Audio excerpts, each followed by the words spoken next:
What is up, you guys? Welcome back to another video. Today we're going to be talking about 10 lessons that we learned in 2024. Why? Because we are going to apply everything that we learned last year into the new year. So let's begin. And I have my notes because I don't want to forget anything, and I actually added an 11th one for good luck. So starting off with number 1. Happiness relies on how many moments you take to create memories that will last forever. So what does that mean?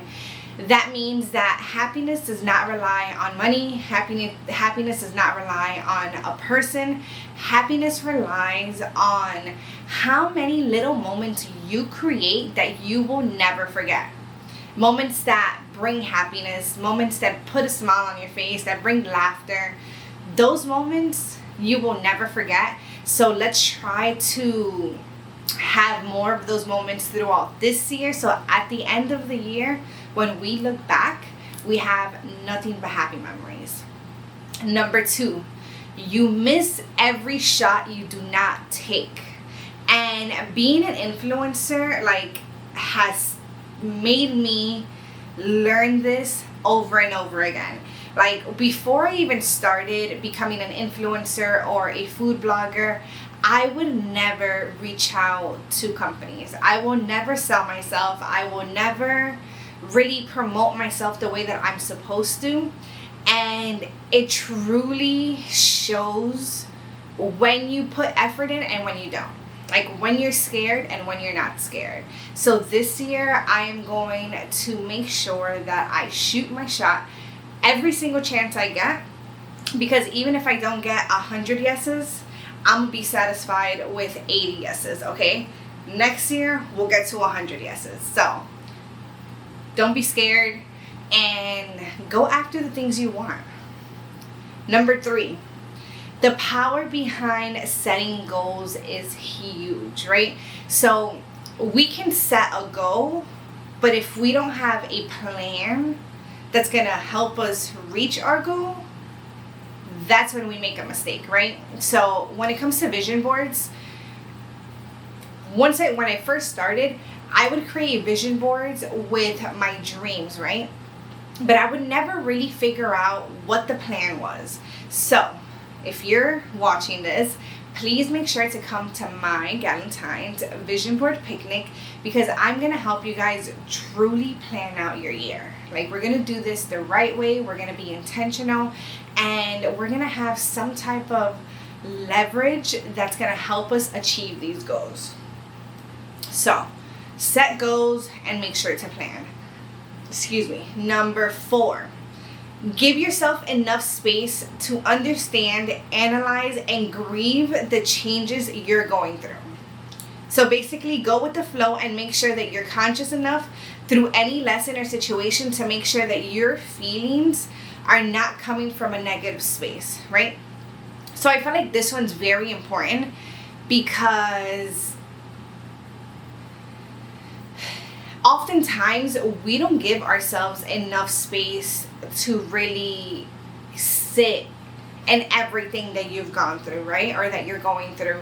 And this doesn't have to be, work related. This doesn't have to be relationship related. This could be just you, yourself, just going through changes and trying to figure out who you are again. And it can deal with work, and it can deal with someone that maybe was your friend or was your lover or whatever the case was, your boss, whatever you're going through. If this year you find yourself at a point where you're like, oh, I need to take a break, I have too many things on my shoulder, I just can't, I need a break, give yourself that break. Your brain needs that break. Your body needs that break. Your soul needs that break. So make sure that you do all the little things that you like, that make you happy, right? Because I think that was number 1. Happiness relies on how many moments you create. So this year, make sure that when you're feeling overwhelmed, you go back to the things that make you happy. 2024, I started playing the piano. I signed up for a 5K. I did so many things to just try to keep me on track and keep me somewhat balanced. So that's definitely a lesson that I learned in 2024.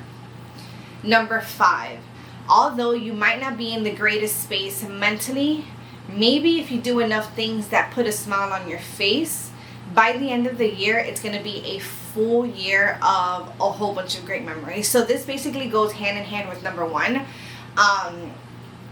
Do more things that make you happy. Like, it's scary to do new things, but it's also so much fun. Like, there's a thrill in it. And I'm not telling you to do things that you don't like. Like, for example, I highly dislike going on roller coasters. I'm not going to go on a roller coaster just to please somebody. Or I'm not going to go on a roller coaster just to say, like, hey, like, this is supposed to be. No, it's not fun for me. But do more of the things that is actually fun for you. Whether that's going to the beach, reading a book, just being on your phone, going on a walk with your dog. Whatever that looks like for you, make sure you do more of that. Number 6. So number 6 is consistency truly matters. You have to be patient enough. You have to be patient enough to see the growth happen right in front of your eyes. So you have to be consistent with anything that you do in this life.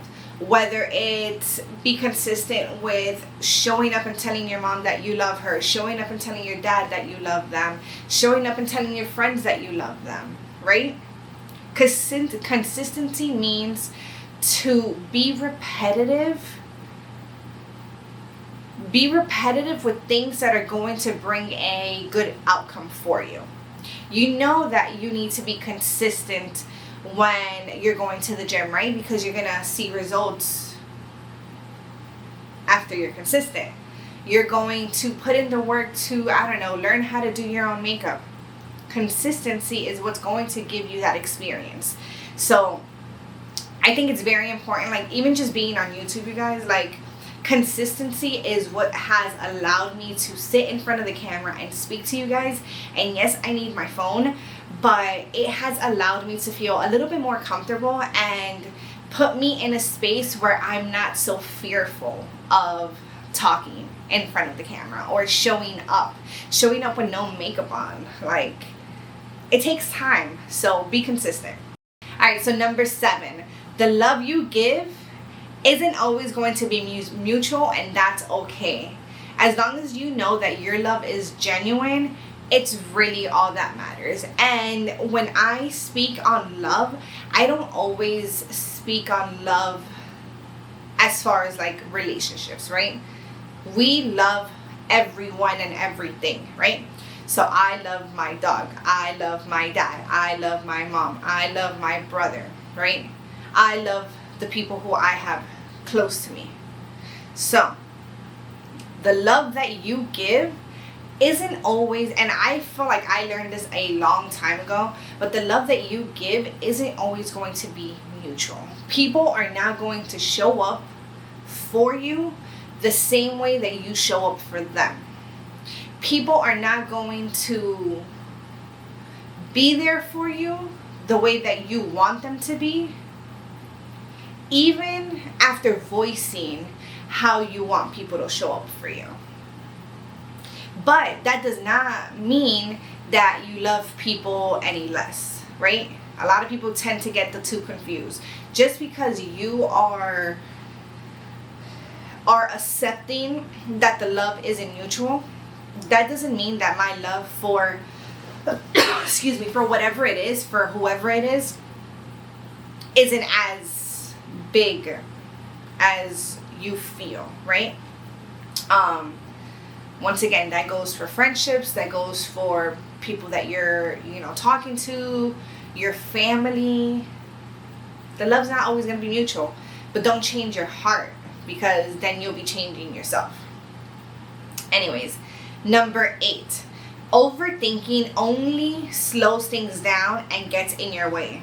The quicker you move on from things, whether it's a friendship, a project, a goal, the faster you're going to get things done.